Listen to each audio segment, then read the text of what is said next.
Apa itu pilih-pilih makanan? Nggak ada itu istilah pilih makanan. Kalau anak kita dibiasakan makan apa adanya, nggak ada namanya pilih-pilih makanan. Makan silahkan, take it or leave it. Aku nggak mau itu. Aku mau ayam rica-rica. Nggak ada. Nggak makan nggak apa-apa. Tapi anak saya Abah tahan sampai sore. Betul, ada anak yang tahan sampai sore. Tapi nggak ada anak yang tahan 3 hari. Gitu. Abah, sebenarnya ada nggak sih istilah yang tepat? Apakah luka pengasuhan itu tepat? Luka pengasuhan. Padahal kan orang tua tidak bermaksud melukai saat mengasuh. Atau trauma pengasuhan. Ada Iya. juga yang kayak gitu. Akhirnya anak-anak sekarang bilang, ya udah aku milih nggak usah menikah aja deh, daripada aku melukai, daripada aku menzolimi, lebih baik aku tidak menikah. Karena itu kan nambah dosa. Udahlah, dosaku ada pribadi, aku tambah lagi dengan dosa berikutnya gitu. Atau mau saya tambahin, itu akhirnya jadi pembenaran begini. Saya kan begini gara-gara orang tua saya. Nah itu. Nggak mungkin saya bisa berbuat baik.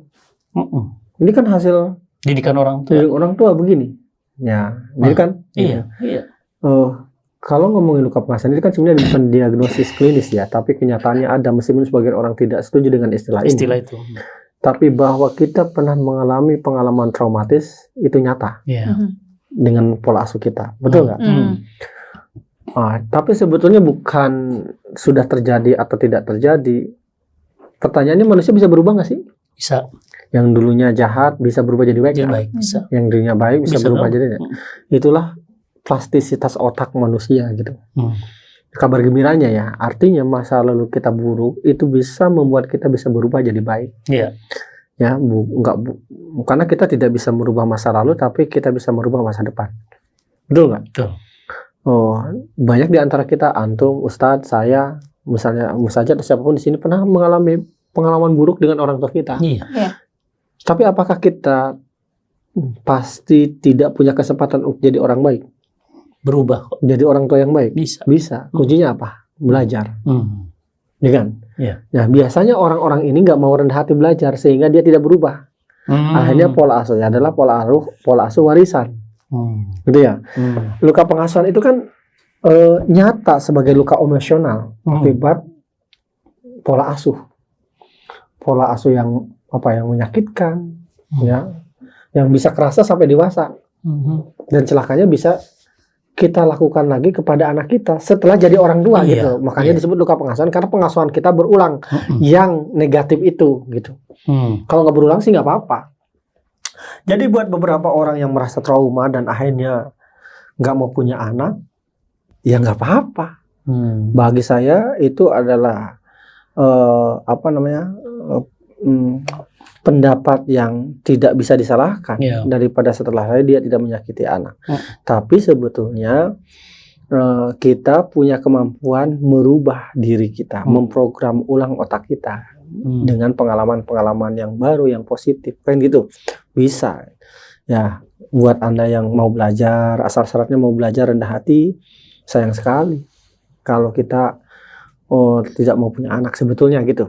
Tapi kalau khawatir tidak apa-apa kalau mau tidak punya anak. Ya, nanti gimana dong anak-anak kalau semua orang berpikiran begitu? Kan tidak semua orang punya luka. Tidak semua orang berpikiran begitu kan gitu. Makanya kan ada banyak sekali meta-analisis atau penelitiannya bahwa makin tinggi pendidikan seseorang, ya, prevalensi reproduksinya, intensi reproduksinya makin rendah. Oh gitu. Ada penelitian ya? Ada. Ya, teman saya di S2 itu melakukan penelitian itu ya gitu. Jadi intensi reproduksinya makin rendah karena kekhawatiran mereka bahwa bisa menghasilkan anak yang berkualitas. Jadi anaknya lulusan S2, S3 anaknya cuma 2. Kecuali saya ya. Abang mah anomali. Kan gitu. Ya, sebaliknya coba lihat yang punya. Sekali lagi ini penelitian, artinya ada beberapa orang yang tidak sesuai, wajar ya kan gitu. Tapi secara umum penelitian kan gitu. Kalau penelitiannya misalnya random sampling, ya, boleh kita melakukan generalisasi ya seperti itu. Pendidikan yang rendah, anaknya 5, 4, 6. Karena mereka tidak khawatir dengan apakah anaknya mau berkualitas atau tidak. Ya, tidak direncanakan, tidak apa-apa kan itu. Nah, saya beda kenapa? Kalau saya sayang sekali jika kita orang tua yang mau belajar, ya kan, punya anak punya knowledge, anaknya sedikit sayang Iya. menurut saya. Kenapa? Mm-mm. Nanti anak-anaknya diisi oleh orang yang negara ini diisi oleh orang-orang yang ngurus anak seadanya. Sayang sekali kalau Allah izinkan ya, kalau bukan Ustadz Fatih sama Ustadz kan memang dikasihnya dua kan, bukan menghalangi, Bukan membatasi, bukan ya. membatasi. Buat kita yang pendidikannya tinggi, mau ngurus anak gitu kan, mau menyediakan waktu. Garis bawahi, sayang sekali kata Abah. Jadi harus Sama punya siapa? bayi lagi sama kita. Jadi sayang sekali. Bukan buka kata Abah. cabang musajat gitu, Masa Allah. Boleh nggak sih nunggu cucu aja? Oh, nunggu cucu aja. Ini Kelamaan. Mau diterusin nggak ini Kelamaan. obrolannya? Kemancing-mancing. Ustadz, ya banyak cara lain untuk menghasilkan manfaat bukan Bisa. hanya dari anak. Oh, Iya. betul, Abah. Bisa dari mantu, Ya, bisa dari cucu, bisa jadi bisa juga dari yang lainnya. Balik balik lagi mancing-mancing. Mancing-mancing. Kayak Itu tenaganya membuktikan ada saya aja. bukan. Iya. Itu membuktikan saya bukan kucing. Oh. Gitu. Enggak ingat umur dia ya. Umur dia. Calon mayit juga. Oh, Iya, masalah nafsu singa. nafsu singa. Tenaga domba. Nggak ingat umur dia kan gitu ya kan itu. Nah, oke. jadi apa namanya boleh, tapi sayang sekali kalau kita yang punya pendidikan bermutu, ya kan, terus kemudian mau komitmen, kalau anaknya 2, 1 saya, gitu ya. Seharusnya yang seharusnya yang sebelumnya anaknya itu layak sedikit tuh orang-orang yang nggak mau ngurus anak, orang-orang sibuk, orang-orang yang tidak pendidikannya tidak tinggi, gitu loh. Iya. Ini kan Sedikit, ya. kayak orang-orang yang di bawah malah Betul. anaknya 5, 6, akhirnya disubsidi negara, dibantu oleh banyak orang kan gitu. Ya kalau usul saya buat teman-teman yang masih muda, usia 30, Ya. 20, Ya. ya istilah Perbanyak. bumi ini dengan Orang-orang anak-anak yang berkualitas yang yang dididikan gitu. Hmm. Jadi boleh anak-anak kalau berpikir nggak mau punya anak daripada melukai, daripada yang nggak pernah memikirkan ini. Iya. Dan jangan khawatir, tidak semua orang akan berpikiran begitu kok. Ya kan gitu. Ya itu. Nah sekarang kita kembali lagi. Apa sih penyebab luka pengasuhan? Ya pola pengasuhan. Pola pengasuhan bisa menimbulkan luka Nah, pengasuhan. pola pengasuhan seperti apa Nah, yang bisa membuat luka luka. pengasuhan? Ya, kan luka pengasuhan itu kan adalah gini ya, rasa sakit atau luka batin yang muncul karena pengalaman pengasuhan masa kecil Iya. yang menyakitkan Iya, traumatis ya. dan terbawa hingga Dewasa. Makanya disebut trauma pengasuhan. Pengasuhan. Bisa juga kan gitu. Ia bisa berupa luka emosional seperti diabaikan, tidak dianggap, dibanding-bandingkan.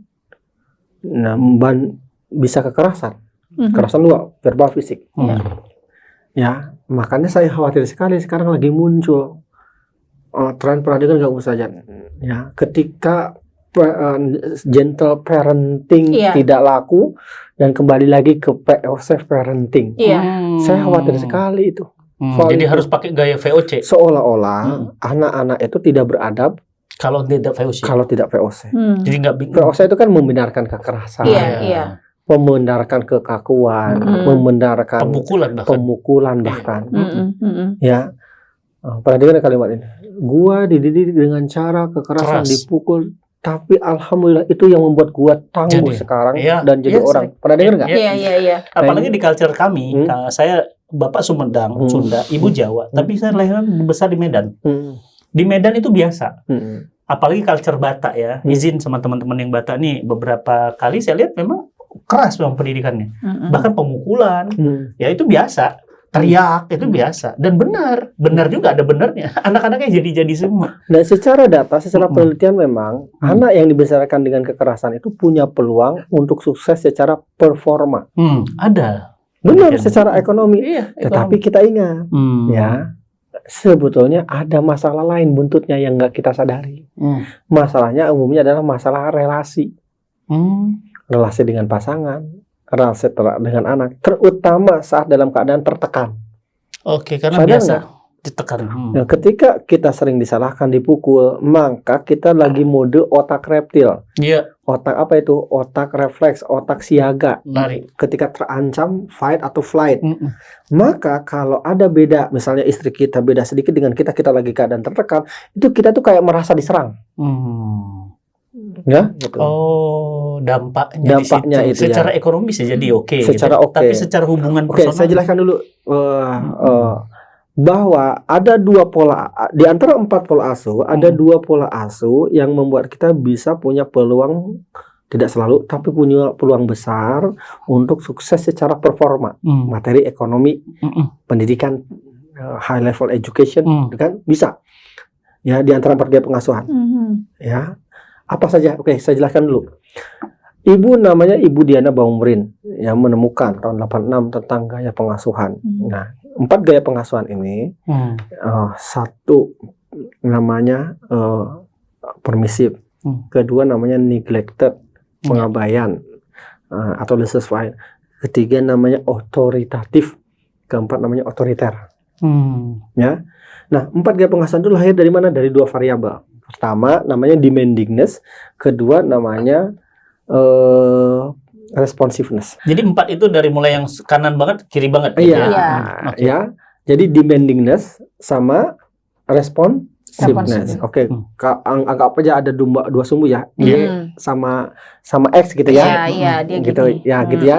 Kalau misalnya responsiveness itu ke atas ya, demandingness itu adalah ke kanan. Iya. Oke. Responsiveness itu adalah kehangatan orang tua, kedekatan orang tua. Itu namanya responsiveness.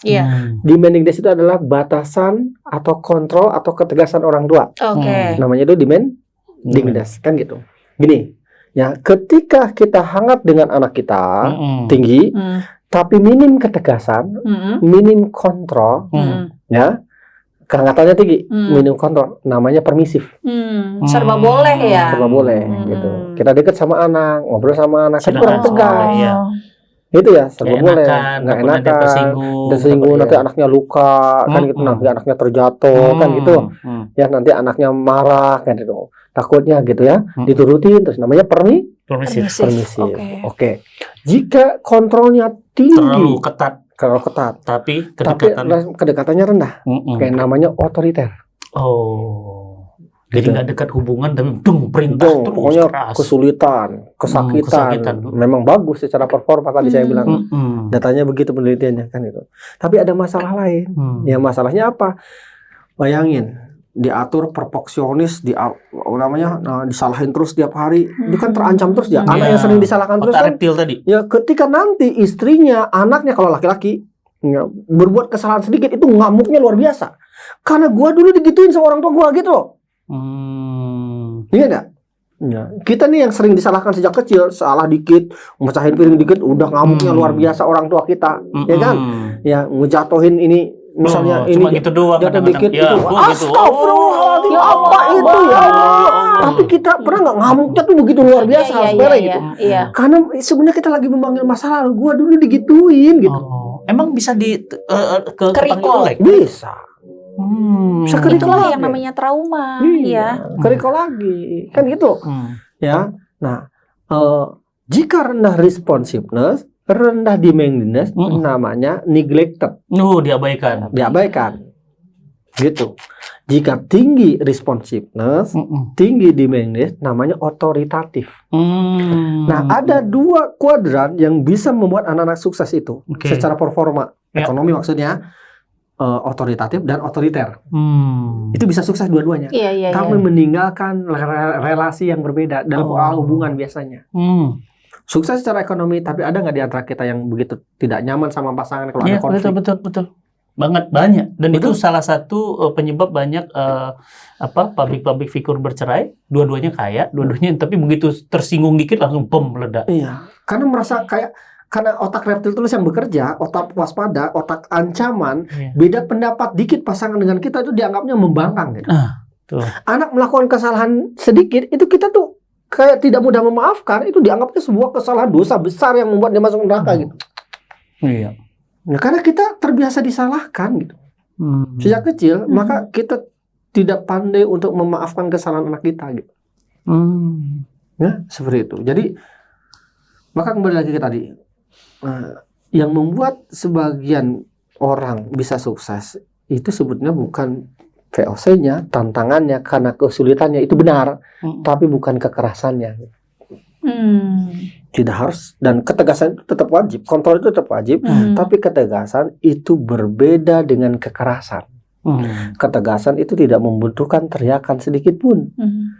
Ketegasan itu tidak butuh pukulan sedikit pun. Tegas itu beda. Beda, kan gitu. Kita bisa nggak anak kita tangguh tanpa harus POC? Bisa. Dikasih konsekuensi, dikasih aturan. Ya, bukan punishment, beda ya. Konsekuensi itu dibicarakan, ancaman itu spontan. Itu kita harus hindari tuh ancaman. Tapi konsekuensi, jika tidak makan konsekuensinya lapar. Nggak mau makan tidak apa-apa, silahkan lapar. Gitu loh, nggak usah dipaksa makan gitu. Misalnya, ketika nggak mau makan ya sudah, tapi tarik makanannya, bukan mejanya berat. Ya, tarik makanannya kan gitu loh. Nah, misalnya anak kita pagi-pagi, ya kita paksa makan nggak, ayo makan, nggak usah kan, gitu. Tapi cukup nggak mau makan, oke nggak apa-apa, dia merasakan konsekuensinya lapar, silakan. Tapi nanti dia jam 9, aku lapar, oh nggak bisa, kita belum waktunya makan siang nanti jam 12, tunggu jam 12, biarkan dia merasakan dampaknya, itu butuh namanya tegas. Siapa suruh nggak makan? Siapa suruh nggak makan? Nah itu tanpa harus ngomong panjang lebar, tidak harus mukul, tidak harus nyuapin anak, dipaksa-paksa, masukin. Karena nggak usah trauma gitu. Cukup ngomong, Kak makan, itu keputusan kamu. Nanti kamu lapar ya. Oke, tunggu nanti kalau mau makan jam 12 sampai jam 1. Ya, nanti kalau dia setengah 10 buka kulkas nggak diizinkan, belum waktunya makan. Nah itu sering juga orang tua kayak gitu. Aku nggak mau, aku maunya pakai ayam, adanya ikan kan sama tempe. Makanya gitu apa? Akhirnya apa? Ya, terlalu tadi. Ya udah, bentar mama beli ayam dulu, pergi dulu beli ayam. Kan kebiasaan. Sampai besar juga mau apa aja dikasih. Itu kan permisif. Nah permisif tadi. Akibatnya picky eater. Sebagian picky eater itu gara-gara orang tuanya permisif. Apa itu pilih-pilih makanan? Nggak ada itu istilah pilih makanan itu. Ya kan gitu. Iya. Ya, kalau anak kita dibiasakan makan apa adanya, bukan diada-adakan, nggak ada namanya pilih-pilih makanan. Iya. Makan silahkan, take it or leave it. Nggak mau makan nggak apa-apa. Aku nggak mau itu. Gitu. Aku mau ayam rica-rica. Nggak ada. Nggak makan nggak apa-apa. Gitu. Tapi anak saya abah tahan sampai sore. Betul, ada anak yang tahan sampai sore. Tapi nggak ada anak tahan 3 hari gitu. Jadi biarin aja dia makan 3 hari ya. Iya, nggak mungkin gitu. Ya, kalau kita lapar, tahu nggak, makanan yang terbaik itu saat lapar, bukan di restoran mahal. Nih kita lagi Ramadan. Lapar itu sambal aja pakai nasi udah enak. Jangankan sambal. Kita lagi Ramadan nih, lagi mudik dari sini ke Semarang. Allahu Akbar, ada maghrib. Rest area masih jauh. Tahu nggak? Ada kerupuk liat, kerupuk second bekas kemarin. Itu dimakan nggak? Yang udah melempem. Berharga nggak? Itu mix vegetable fried dari subuh, itu kita makan nggak? Kayaknya pengalaman. Itu yang sudah lusuh itu mix vegetable fried. Tahu nggak mix vegetable fried apa? Bala-bala. Oh, kirain bisa. Mix vegetable fried itu bala-bala. Itu yang bekas subuh dimakan nggak? Kalau nggak ada makanan lain. Wah, udah itu nikmat banget rasanya. Iya. Rest area masih setengah jam lagi. Rebutan nggak kira-kira? Anak kita mau nggak kira-kira? Iya. Yang pilih-pilih makanan tadi mau nggak kira-kira? Kalau Terpaksa, no choice. Terpaksa, no choice. Jadi kalau anak kita mau, kecuali ada alasan pencernaan sakit gigi baru tumbuh, itu beda ya. Ini kalau misalnya bukan alasan kesehatan, kalau bukan karena alasan kesehatan, lalu anak kita pilih-pilih makan, itu pola asuh. Iya. Ya kan? Kan ada seorang ibu telepon saya dari Makassar. Apa gimana saya susah makan, anak saya masih 4 tahun, ya Allah susah banget, pusing makan vitamin ini, kita akhirnya cokokin jamu ini, jamu itu. Saya bilang ke dokter dong, Bu. Udah, kata dokter nggak ada masalah dengan dia. Oke, berarti ibu tepat di ibu kan. Mulai sekarang begini saya bilang. Ya akhirnya dilaksanakan, kuncinya adalah tega sama anak. 6 bulan kemudian dia telepon lagi saya. Abah, alhamdulillah udah berhasil. Alhamdulillah buka restoran anak saya. Lo kok malah buka restoran? Abah, saya melaksanakan ya, Abah apa saya nggak maksa. Buka restoran. Keren anaknya. saya nggak ini apa namanya, nggak kesulitan lagi. Karena saya bilang nggak maksa makanan. Kalau makan silakan, nggak makan nggak apa-apa. Asal dikasih jadwal dan lain-lain. Terus kenapa ibu telepon saya? Dia bilang ada lagi kesulitan Abah. Apa? gimana caranya menghentikan anak saya makan. Sekarang maksudnya itu tukang makan. Itu ketegasan lagi, beda kan gitu. Iya kan? Makan terus ini. Iya kan gitu. Jadi apa itu pilih-pilih makanan buat anak-anak kita? Iya. Lihat orang-orang yang kelaparan pilih-pilih makanan nggak? Jadi hati-hati. Ya nggak usah nanya-nanya sama anak. Ya, gaya kan banyak orang tua kayak pemilik rumah makan Padang. Iya, pengen makan apa? Pengen makan apa? Dia anak kita mau cumi, balado, mau sama macam-macam yang ada aja. Lah kenapa nawarin? Iya, benar. Istri saya sering gitu, mau makan apa hari ini gitu. Jadi saya bilang apa aja yang penting kamu yang masak. Jadinya saya sodorin nasi pakai garam aja, Mbak. Gua malas masak hari ini. Dia nawarin nih kejam. Masya Allah. Jadi itu pola asuh yang menentukan apakah akan terjadi traumatik atau tidak. Dari pola asuhnya. Ya. Jadi neglected juga sama. Pengabaian itu bisa membuat anak-anak kita juga luka. Ya, ketidakhadiran, ketidakmampuan memenuhi, misalnya orang tua yang mengabaikan, yang tidak hadir. Tetapi dikit-dikit misalnya Ustadz, seingat saya pernah punya masa lalu yang tidak mudah. Betul. Tapi apakah kita bisa mengulangi apakah kita melakukan hari ini ke anak kita? Enggak. Justru saya enggak akan mengulangi itu. Karena saya tahu sakitnya. Nah, tapi hati-hati Ustadz. Ada dua kemungkinan buat orang tua yang pernah mengalami masa lalu buruk kalau tidak punya knowledge. Dia gitu ya. Kalau dia sadar, umumnya tidak akan mengulangi. Tapi ada dua jalan setelah itu. Pertama, dia terlalu akhirnya lembek sama anak. Terlalu permisif. Kan gua dulu apa-apa nggak boleh. Iya. Sekarang masa sama. Akhirnya terlalu permisif. Iya. Betul?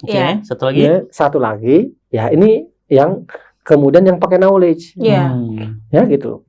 Ya, dia pakai ilmu, dia bilang nggak mau mengulangi kekerasannya, tapi ketegasan yang harus tambah. Iya, makanya jadi otoritatif. Jadi otoritatif. Jadi itu jangan sampai tadinya otoriter, jalannya jadi dua tuh, permisif atau otoritatif. Yang bagus adalah otoritatif.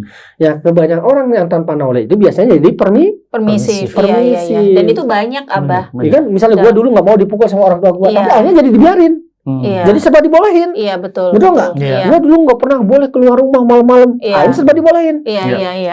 Ya kan gitu. Nah, bukan berarti jadi boleh kan gitu. Ya nggak? Pengekangannya itu yang kemudian yang harus kita hindari. Tapi bukan tanpa kontrol juga gitu.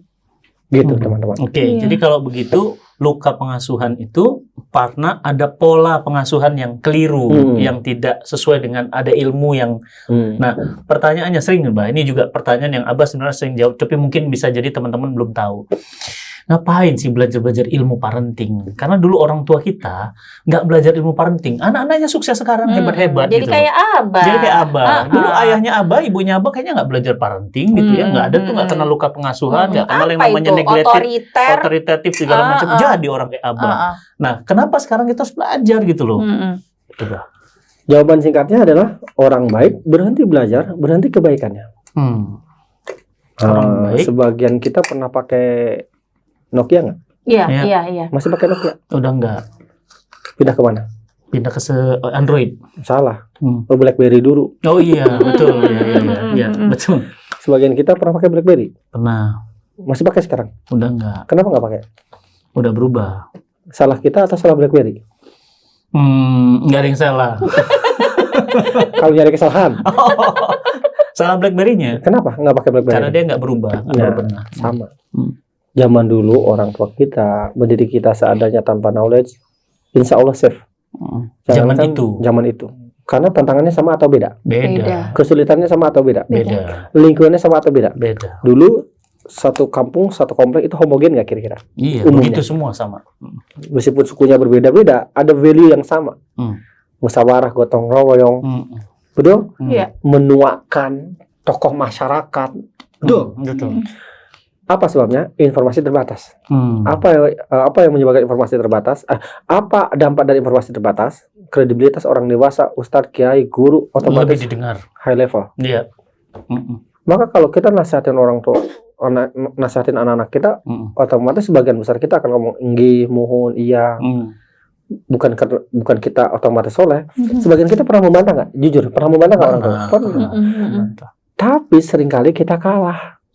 Dan pasti kalah telak sebagian besar kita. Iya. Kenapa? Untuk membantah itu kita butuh data. Iya. Datanya kemana? Zaman dulu kita jadi anak. Ya, koran, TV. Apanya? Data kan? Ya, untuk membantah orang tua kita. Nggak ada. Nggak ada. Apa Koran, datanya? TV. Nggak ada. Kayak rajin baca koran aja. Enggak lah. Emang korannya yang dibacanya doyok juga. Waktu kita masih kecil Iya. kan. Waktu Ya, kecil, waktu masalahnya SD, waktu pas SD. waktu kecil yang kita Iya. baca kan bobo, nggak ada data Iya. di sana. Iya. Nggak Ke ada. perpustakaan kayak rajin aja pret kan. Nggak punya Iya. malah Mbak perpustakaan Zaman di itu kampung ya. saya. Heeh. Jadi zaman dulu kalau kita dinasihatin orang kecil jawabannya cuma muhu. Iya. Protes sedikit. Kamu tahu apa soal kehidupan? Akhirnya, ya mah ayam nggak jadi. Iya, iya. Sekarang dia bisa searching. Sekarang ketika orang tua kamu harus A, kamu harus B, jawaban anak kita sekarang apa? Sebentar mah, kita samakan dulu persepsinya. Apa yang mau maksud? Mau mengambil data dari mana? Kita samakan dulu mah persepsinya. Apa yang dimaksud akang? Dulu kita pernah ngomong gini, orang tua kita, mama nggak suka ya kamu main sama si Ajis. Si Ajis. Kena lagi si Ajis. Iya kan gitu. Ya, kenapa mah? Pokoknya mama nggak suka. Nah itu. Kan gitu. Ya, zaman dulu. Ya. Gitu. Kamu nurut sama mama. Pokoknya gitu. Nggak ada namanya rantingnya, daunnya, akarnya. Pokoknya aja gitu. Pokoknya kan gitu. Ya kan? Yang sekarang apa jawabannya sekarang? Ma, please ma. Don't judge a book by its cover. Itu. Siapa di sini yang pernah dilarang nginep di rumah temen? Iya banyak, sering. Pernah nggak dilarang? Jarang. Iya. Apalagi perempuan. Perempuan. Nginep di rumah temen? Nggak boleh. Nggak boleh. Camping bareng? Apalagi. Kita kecewa nggak? Kecewa. Tapi semarah-marahnya kita, saya mau nanya, reaksi kita gimana sih? Ya udah. Cuma paling nangis di kamar. Mewek di kamar. Iya. Gebrak pintu paling Nggak berani gebrak pintu. Nggak berani. Yang berani gebrak pintu saya mau tanya, saya yakin. Iya, soalnya malamnya minta maaf. Kenapa nggak dikasih makan? Zaman itu benar. Nah sekarang. Ya sekarang coba. Ma, aku mau camping kemana? Ciwidey. Mau siapa teman-teman? Kamu masih 14 tahun. Ada gurunya nggak? Nggak ada. Mama nggak bisa mengizinkan. Jelaskan kepada kakak kenapa nggak diizinkan. Benar. Sementara teman-teman kakak diizinkan. Nah, nanti kalau ada apa gimana? Mama ada apa gimana? Mama tuh jangan overthinking. Aku tahu mana yang baik dan buruk buat aku. Bagaimana aku percaya diri kalau mama tidak bisa mempercayai aku. Gubrak. Sekarang jangan-jangan orang tuanya yang terpengaruh anak yang mengatakan. Iya juga ya. Juga ya. Ya udah deh. Jangan ke Ciwidey nak. Udah jalan-jalan ke Cina. Lihat. Siapa lagi yang mau percaya anak kita kalau bukan kita sendiri kan? Kan WK. Iya. Orang tua banyak kebingungan akhirnya. Kalah vocabulary, akhirnya diizinkan anaknya. Nah ini jadi musibah tuh suatu hari anak-anak kita.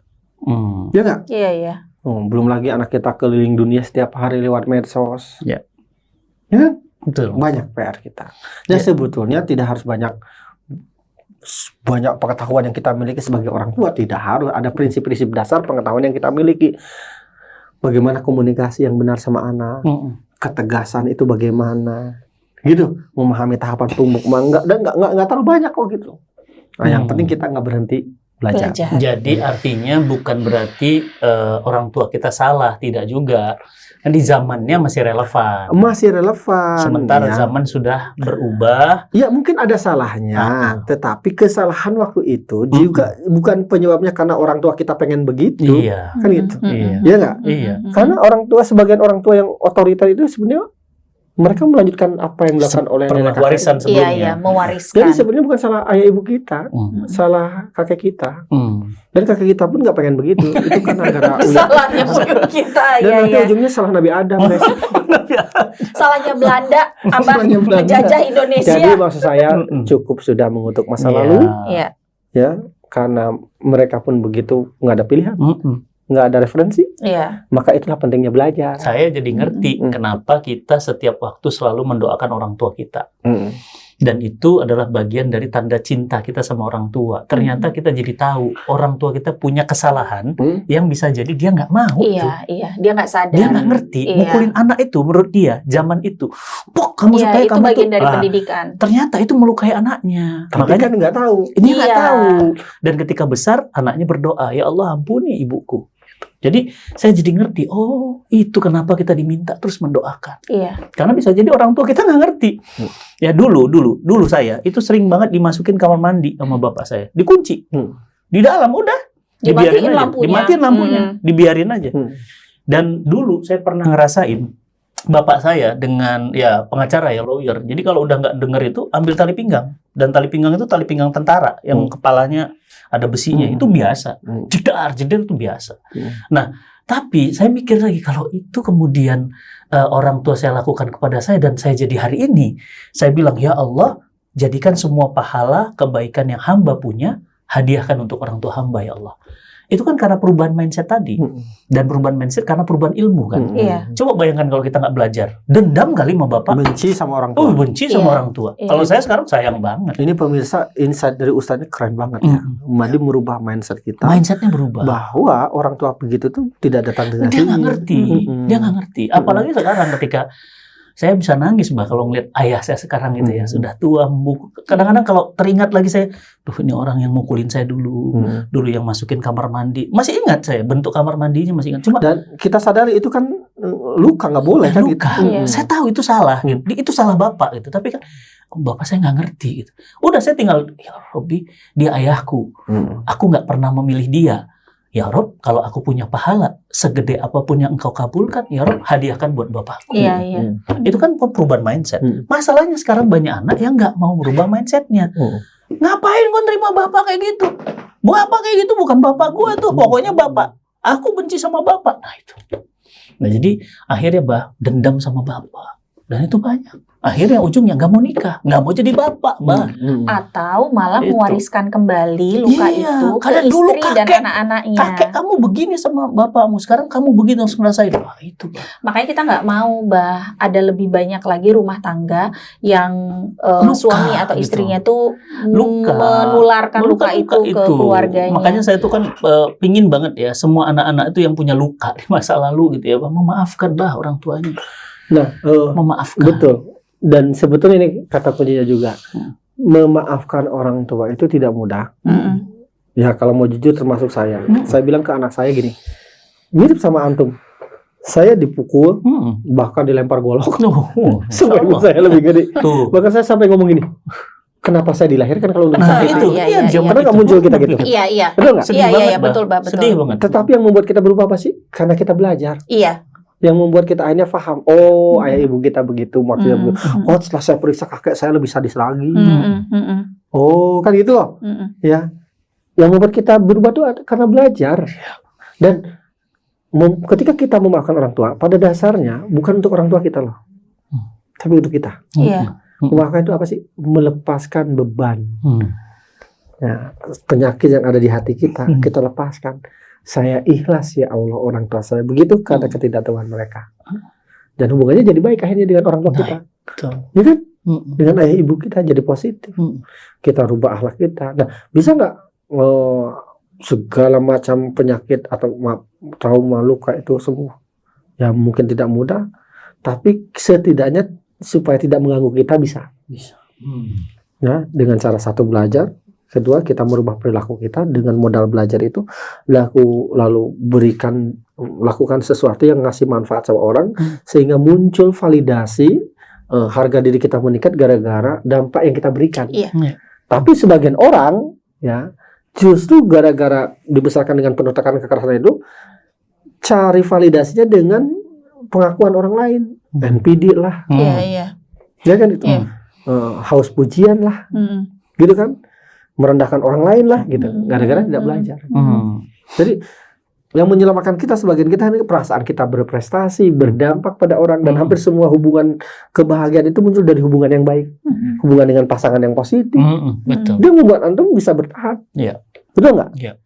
Ya, benar nggak? Perbaiki hubungan positif dengan pasangan, dengan anak, itu mampu membuat kita jadi diprogram ulang otak kita untuk tidak mengulang masa lalu. Iya, makanya saya juga jadi berpikir ya, apa yang menyebabkan banyak rumah tangga hari ini jadi seperti sekarang, tingkat perceraian tinggi, kemudian banyaknya anak-anak yang kehilangan ayah, orang tua, ternyata adalah warisan-warisan kesalahan yang dilanjutkan. Dilanjutkan itu kata kunci. Warisan-warisan kesalahan yang dilanjutkan. Ini harus kita potong, Mbak. Karena kalau nggak dipotong, itu terus akan berjatuhan korban-korban berikutnya. Gitu. Itulah pentingnya pendidikan. Makanya di setiap tahun tuh Amazing Muharram tuh punya tema berbeda. Nah, tahun itu reset your life. Tahun ini. Untuk apa mereset your life? Karena hidup kita ini kalau nggak di reset lagi dari awal, di format baru lagi akan hitam terus, hitam. Mewarisi kehitaman. Makanya kita pingin banget orang-orang tuh berubah ya cara berpikirnya, cara merasanya. Dari mana? Pendidikan. Nah, itu kajian. Makanya sudah Quran punya kajian kayak Muharram untuk membantu kita meriset terus ya. Betul, meriset, merubah cara berpikir. Kapan ada kajian Muharram lagi? Nah, Amazing Muharram itu tanggal 12 Juli insyaallah. Pas Muharram. Di mana? Di Ritz-Carlton Pacific Place. Kenapa kita ngambil di Ritz-Carlton Pacific Place? Karena banyak sekali kalangan menengah ke atas yang ternyata merasa cukup memberikan pola asuh anak dengan harta. Mereka menganggap cukup. Iya. Ternyata anaknya selamat ya. Ternyata jauh dari itu semuanya. Kan Bapak udah beliin mobil kamu, villa udah dikasih buat kamu, rumah di London udah Papa beli. Apa yang kurang dari Papa buat kamu? Apa yang kurang? Handphone, motor, mobil, jalan-jalan ke Ciwidey, semua sudah kamu. Tapi kenapa kamu nggak sesuai dengan maunya Papa kan gitu ya? Jadi ternyata nggak cukup itu. Itu. Nah, ini dampaknya dahsyat, Bah. Luka-luka di jiwa anak itu karena apa? Orang tua tadi ilmunya Abah tadi mungkin semuanya dikasih tapi kedekatan nggak ada. Kedekatan nggak ada. Akhirnya apa? Ya sakit lebih dekat sama pembantu. Makanya pembantu pergi nangisnya luar biasa. Bapaknya pergi dia malah ketawa. Kok pulangnya cepet malah gitu. Tapi pembantu pergi nangis, Bah. 3 hari sakit rumah sakit. Nah, itu yang saya rasakan banyak dirasakan oleh teman-teman. Nah, jadi pola asuh itu ternyata penyebab luka. Nah, luka itu bagaimana agar bisa sembuh secara keilmuan, Bah? Sembuh. Mungkin sembuh secara langsung agak sulit ya. Karena itu adalah pengalaman nyata yang pernah kita rasakan. Seperti paku yang dilubagi tembok, susah pakunya lagi dicabut, ya kan? Iya, temboknya tetap tapi berlubang. kan tetap berlubang. Ditambal pasti beda bahannya kan gitu. Tidak menyatu lagi. Semacam itu ya. Jadi yang bisa kita lakukan mengurangi dampaknya agar tidak mengganggu keberlanjutan sustainability kebaikan hidup kita di masa depan. Ya, usul-usulnya beberapa hal yang bisa kita lakukan. Yang pertama kita harus belajar, ya, supaya kan gini. Misalnya contohnya apa? Kenapa sebagian orang melakukan kekerasan? Karena frustasi, bukan karena tidak sayang anak. Karena bingung. Ketika bingung, kita otomatis memanggil masa lalu kita. Sudah nggak? Kalau kita lagi terdesak, kita akan otomatis memanggil informasi yang tersimpan lama di dalam otak, yang dibentuk pengalaman masa lalu. Kalau simulasi sederhana, misalnya kalau kita dikasih waktu kurang dari 10 detik untuk menggambar pemandangan, hasil observasi saya pada puluhan ribu orang tua di Indonesia, sebagian besar kita akhirnya gambar apa? Gunung. Ada mataharinya berbulu. Kayak biasa. Ya nggak? Gitu.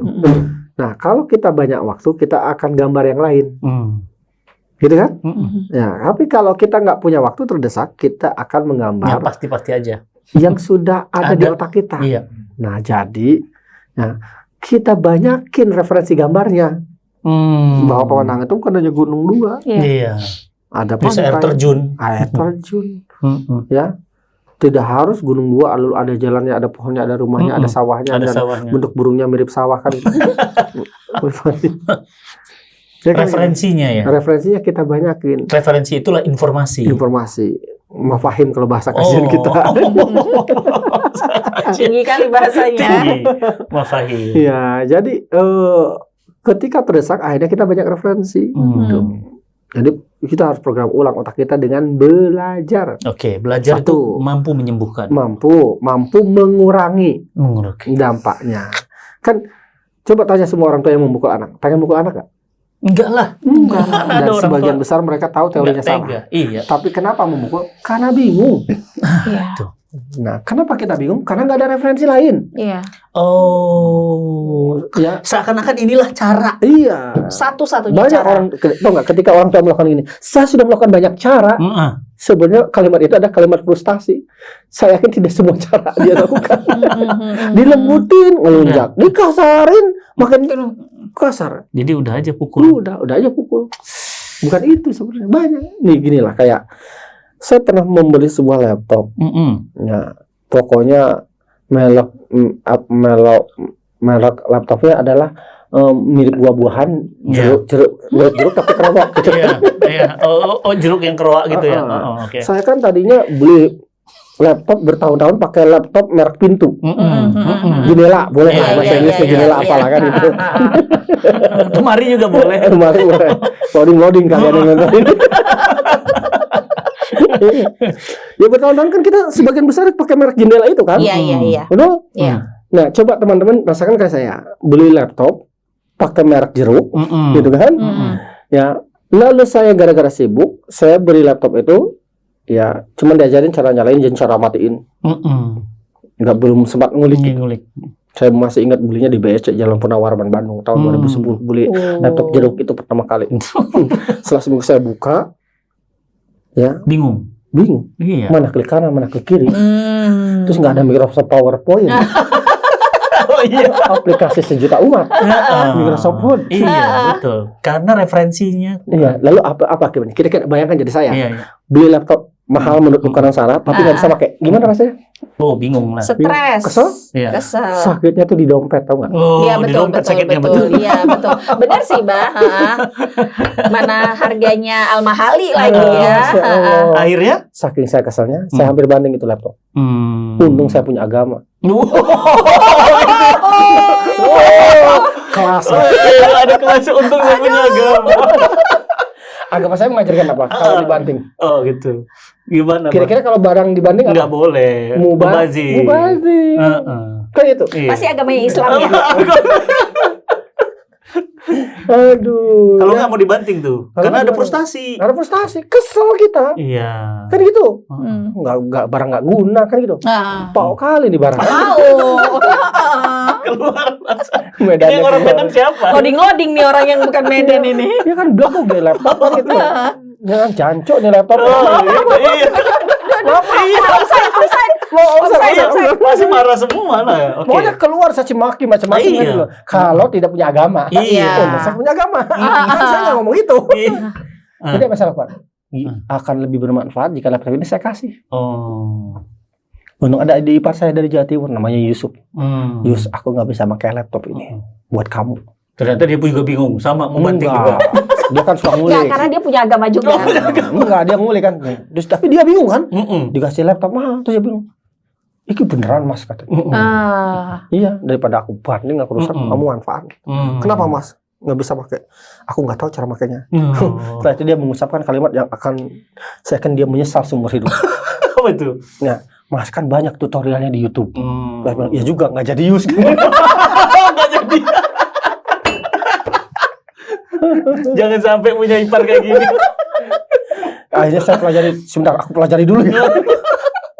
Saya pelajari dulu. Oh ternyata klik kanan 2 jari laptop ini. 3 jari beda. Sudut kiri kanan apa? Ya 4 jari beda. Swipe kiri swipe kanan. Ternyata setelah saya pelajari tutorialnya, laptop ini amazing, awesome. Ternyata bukan laptopnya yang masalah. Kitanya yang ini belagu.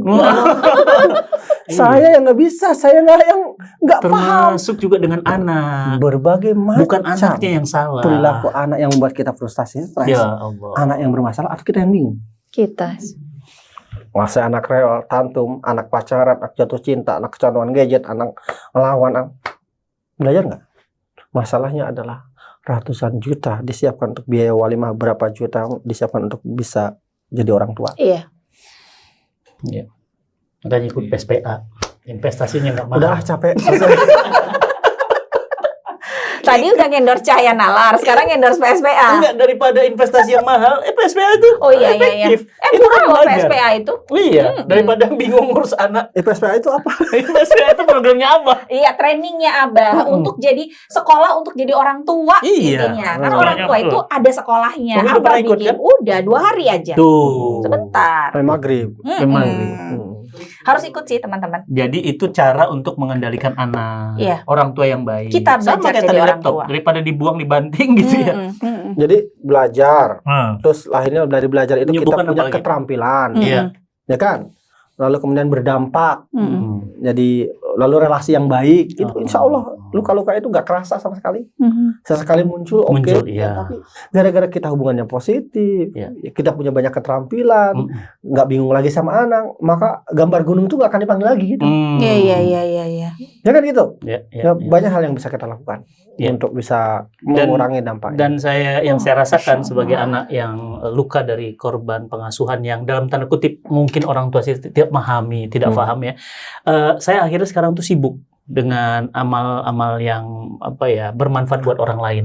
Akhirnya nggak kepanggil. Ya itu dampak tadi, dampak yang kita pada orang merasa lain. manfaat itu kan muncul perasaan self esteem, harga diri. Jadi ketika buat itu lama-lama hilang. Beda cerita kalau antum banyak diem, kepikiran terus, pengangguran, tertekan, kebutuhan banyak, nggak bisa dipenuhi, stres, tertekan, percaya nggak istri anak bisa jadi korban? Itu dia. Ya, jadi masa lalu buruk, lalu digabungkan dengan tekanan finansial, tekanan ekonomi. Di sini belum tekanan istri, lalu tekanan rumah tangga. Aku mah paling baik. Oh, paling baik. Ya kan? Boom, meledak. Iya. Jadi bisa dikurangi kalau kita tadi berkarya, berdampak. Jadi do something, lakukan sesuatu. Gitu.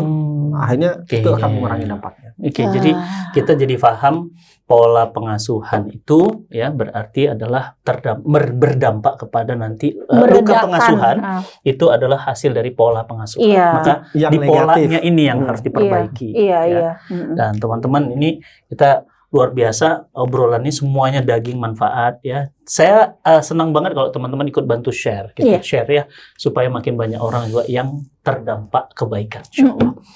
Makasih Bah. Kita lanjutkan di podcast berikutnya. Makasih banyak Abah. Insyaallah kita lanjutkan lagi. Terima kasih teman-teman. Assalamualaikum.